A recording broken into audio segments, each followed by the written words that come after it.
If you're a regular follower of this channel, you know that we moved from New York City approximately 2 months ago to Central Florida, specifically Longwood, Florida, and we were bound and determined to know the layout and history of our new home.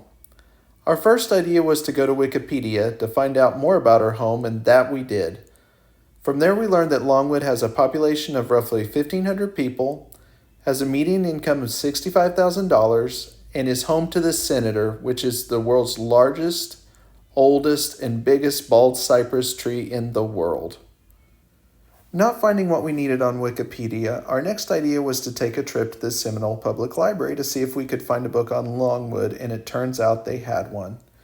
It was one of those Images of America books that they seem to make about every small town in the United States.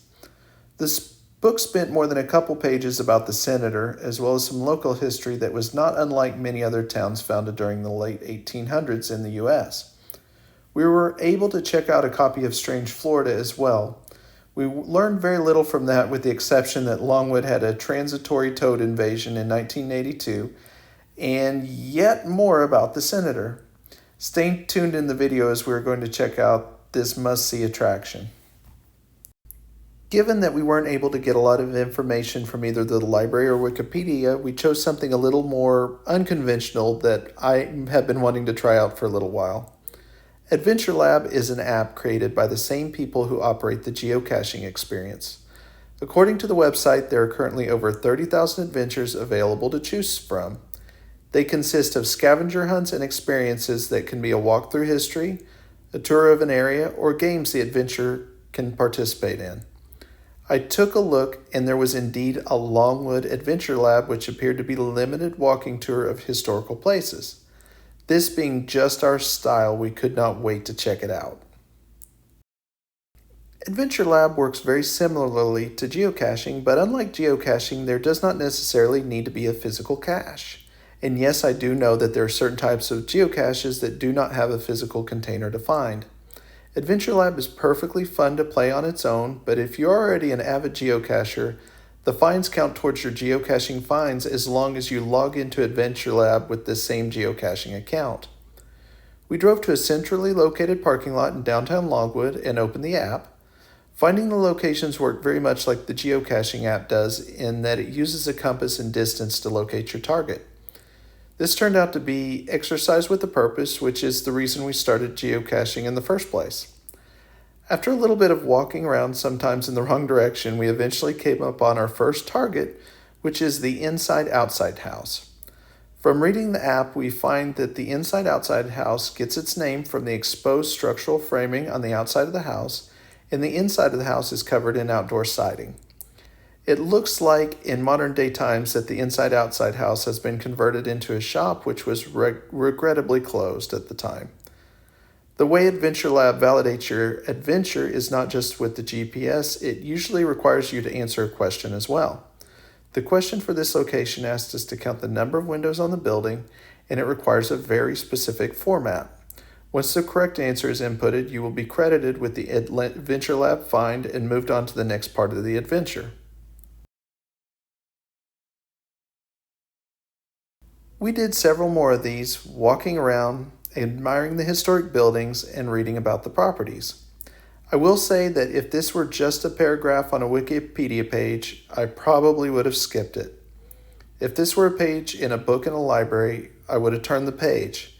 If this information were just a plaque in front of the building, I would have never known to stop at the building to read the plaque. This proved to be a very dense experience, as we had to seek out the objects, this case being a series of historical buildings, and read about the buildings. I regret that I did not know about Adventure Lab when we lived in New York City, as there are many rich adventures we might have had there. It's also fun reading about the object or building and trying to figure out the answer to the question. It forces you to look at the building in more depth and burn it into your mind, adding depth to the journey. Adventure Lab is a fun experience for all ages that is highly recommended by us, and we feel like we know our new home that much better. Now on to that tree. The Senator is located in Big Tree Park, which is rather appropriately named.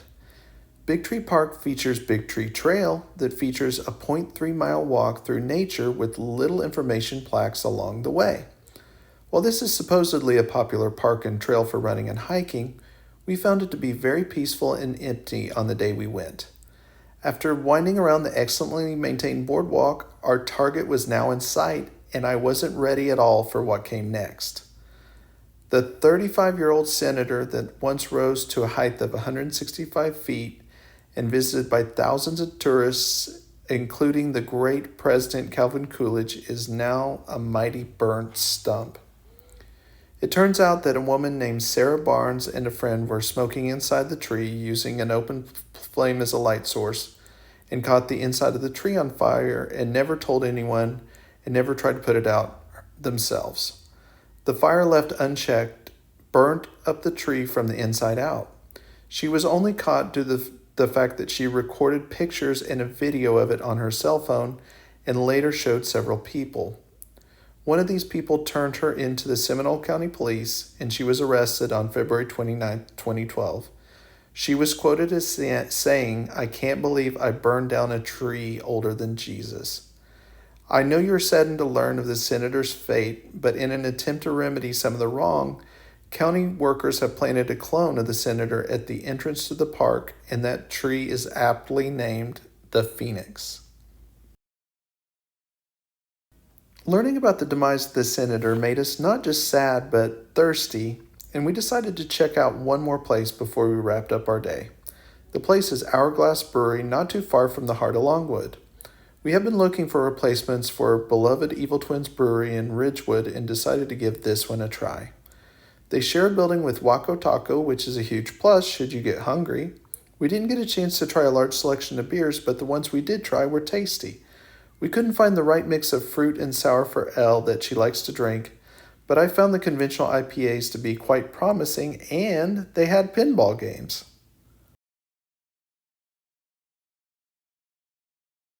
Some final thoughts on our new home is that our beaks are wet, and we are wanting more. Just looking at the area, there are so many new restaurants to try, trails to hike, and things to see that I'm sure this will not be our last video on the area before we leave this place. Thanks for watching the video. Please like and subscribe.